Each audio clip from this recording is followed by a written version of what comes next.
আমু নয়নু রাম। আমি প্রথমে আমার ঠাকুরকে জানাই আমার প্রণাম এবং আপনাদের সকলকে জানাই বৈদিক অভিনন্দন। রামু নয়নু রাম এই বলে আমি আজকের তত্ত্ব আলোচনা শুরু করছি। যখন ক্লাস 6-এ পড়ি, পাঁচগাইছা বলে একটা জায়গা আছে, নন্দীগ্রাম, সেখানে একটা বাড়ি আছে। কেউ থাকে না, শোয় না। বি.কে. নন্দী ডাইরেক্টর ছিল, তারই গাতির বাড়ি। ওই বাড়িতে গরমের সময় প্রচুর আম কাঁঠাল হতো। ওই বাড়ির একজনকে মামা ডাকতাম। সে বলল, তোমাকে সবাই দেখতে চায়, চলো। গেলাম। রাত্রে ওই বাড়িতে শুতে দিয়েছে। আগে কিছুই বলেনি। আমার সঙ্গে আছে আমারই এক ক্লাস ফ্রেন্ড। রাত্রি প্রায় 2টা হবে। আমাকে গোসাই কইতো, ও বলে গোসাই একটা বাচ্চা হাইটা হাইটা যায়। একটা বাতি ছিল, কে যেন ফু দিয়ে নিভিয়ে দিল। আবার বলে, গোসাই গো, বাচ্চাটা কাঁদে। বলি, বাচ্চাটাকে তার মার কাছে দিয়ে আয়। এ ঘর দেখে ও ঘর দেখে, বলে গোসাই নাই, কেউ নাই। আবার বাতিটা জ্বালিয়েছে। গোসাই গো, আবার ফুত করে বাতি নিবাইল। গোসাই, এটা কি হলো বাতাসে? গোসাই, গাছের পাতা নড়ে না, ভয় করে। গোসাই গো, ওটা তো আবার আইছে। আচ্ছা, তুই আমারে ধর, বসে থাক। বাইরে থেকে শিকল দিয়ে চলে গেছে। বাড়িতে 40টা কোঠা।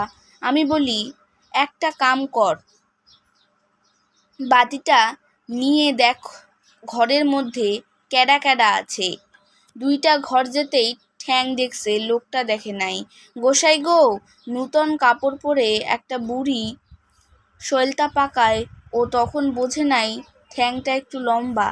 যখন বুঝলো গোসাই ঠ্যাংয়ের কাছ হইতে বুড়ি অনেক দূরে, বলি, হা পাকাইতে পাকাইতে ঠ্যাং লম্বা হয়ে গেছে, ওর ফিট হয়ে যাওয়ার মতো হয়েছে। আমি বলছি, দেখো ব্যাপারটা বড় গোলমাল, দেখো ব্যাপারটা বড় সোজা নয়। সঙ্গে সঙ্গে ও বলে, দেখো ব্যাপারটা বড় সোজা নয়। কই গোসাই, আমার কথা তো বলে না, তোমার কথাই তো কেবল বলে। ঘরে অনেক রকম জীবজন্তুর শিং ছিল। শিংগুলো সব ঠক ঠক করতে আরম্ভ করেছে। দেখি ওর অবস্থা সুবিধার নয়। আমি তখন হরিদাস বলে সকলকে ডাক দিয়ে শিকলটা খুলালাম। বললাম, তোমরা কি মানুষ মেরে ফেলবার মতলব করেছো নাকি? দেখেন, এখানে এই অবস্থা আজ বহু বছর ধরে চলছে। কাজেই যিনি এসেছেন তাকে এই ঘর দিয়েছি। তুমি এলে যদি ঠিক হয়ে যায় তাই দিয়েছি। এই বুড়িটাই গরুগুলো মেরেছে, 16 জন ফকির মেরেছে। আগে বলতে হয়তো। দেখো, সেই ঘরে রেখেছে, বোঝো। এ তো জাজ্জল্যমান ব্যাপার।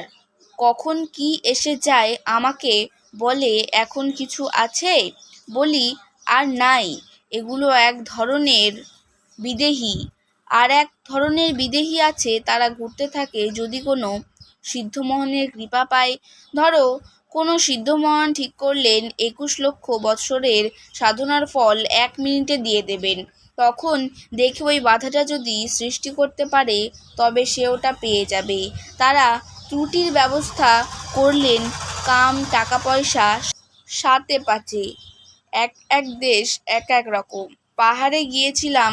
আমাকে বলে, তোমাদের দেশের লোক অসভ্য, প্রকৃতিকে ঢেকে চলে। আমি বলি, ওরাও তো তোমাদের অসভ্য বলে, বর্বর বলে। সেখানে আমি গেলে কাপড় ছেড়েই যাই। সেবার আমার সঙ্গে 2 জন এখানকার ছিল, তারা দ্বিধা করছে। আমি বললাম, সেখানে যেতে হলে কাপড় ছাড়তেই হবে। যাই হোক, তারা তো লজ্জা করে পাছে পাছে থাকে, কারো দিকে তাকায় না। ওই জিনিসটা আমাদের দেশে আনতে হলে অনেক দিন লাগবে। তাদের সভ্যের ডেফিনেশন আর আমাদের অসভ্যের ডেফিনেশন এক। সেখানকার নিয়ম কানুনে পাপ নাই। যে যেখানে আছে ঠিক আছে। ওখানে 6টা বাচ্চা 6 জনে নিয়ে গেল। ওর বাচ্চা এটা, তার বাচ্চা ওটা। আমি জিজ্ঞাসা করি, ঝগড়া টগড়া লাগে না? বলে, এক খেতে 5 থেকে 6 জন নিংড়ালে কি অসুবিধা আছে? এটা হচ্ছে ল্যান্ড, এখানে সবাই আমরা চাষ করব, খাবো। তোমাদের দেশে এরকম নাই? আমাদের দেশে কইলেই মার দেবে। যারা গিয়েছিল ওরা তো বসে আছে, তাদের ফুল দিয়েছে, ফুলটা ধরে নিয়েছে। আমাকে ওরা বলে, এই তো বিয়ে হয়ে গেল, এবার আমাকে দাও। আমি বলি, তোর তো হয়ে গেছে, বিয়ে হয়ে গেছে। ওরা তো বোঝে না, কাঁদতে আছে। তখন তাদের বলি, আমাদের দেশে 1000টা ফুলের বাগান দিলেও বিয়ে হবে না, আমাদের দেশে এভাবে বিয়ে হয় না। কাজেই কাটাকাটি হয়ে গেল। সেখানকার কি সুন্দর শাস্ত্র বেদ। সকালে উঠে ছেলেমেয়েরা সবাই বসে যায়, সবাই শিবিরে ডাকছে, চিৎকার করে সবাই ডাকছে, কি অদ্ভুত কান্না, তার মধ্যে কোনো প্যাচ নেই। এই করতে করতে ঘন্টার পর ঘন্টা চলার পর ফগের মতো সুন্দর আসে। সবাই তাকে দেখলে আবার মিশে যায়, আর সেখানে মিছা কথা কয় না। মিছা কথা কইলে তাকে পাহাড় থেকে ফেলে মেরে ফেলবে। সেখানে কোনো ছল কৌশল নাই, সরল সহজ মানুষ কেবল ধ্যান ধারণা করে আর চাষবাস করে। আমাকে চমড়িগাই করে নিয়ে গেছে। আমি আমাদের দেশের কথা বলি, বলে তোমাদের দেশ এইরকম? বলি, পোলায় বাপের সঙ্গে ফাঁকি দিয়া চলে, কেবল চাতুরি, মিথ্যা কথা না বললে চলে না। ওদের দেশে এগুলো পাপ, আর আমাদের মতে ওদের সব পাপ। আজকে তত্ত্ব আলোচনা আমি এখানে শেষ করছি। দেখা হচ্ছে পরের ভিডিওতে। ভালো থাকবেন, সুস্থ থাকবেন। রাম। প্রতিদিন এরকম নতুন নতুন ভিডিও দেখতে হলে আমার চ্যানেলটিকে সাবস্ক্রাইব করবেন এবং পাশে থাকা বেল আইকনটি প্রেস করবেন। ভালো লাগলে শেয়ার করবেন। ধন্যবাদ।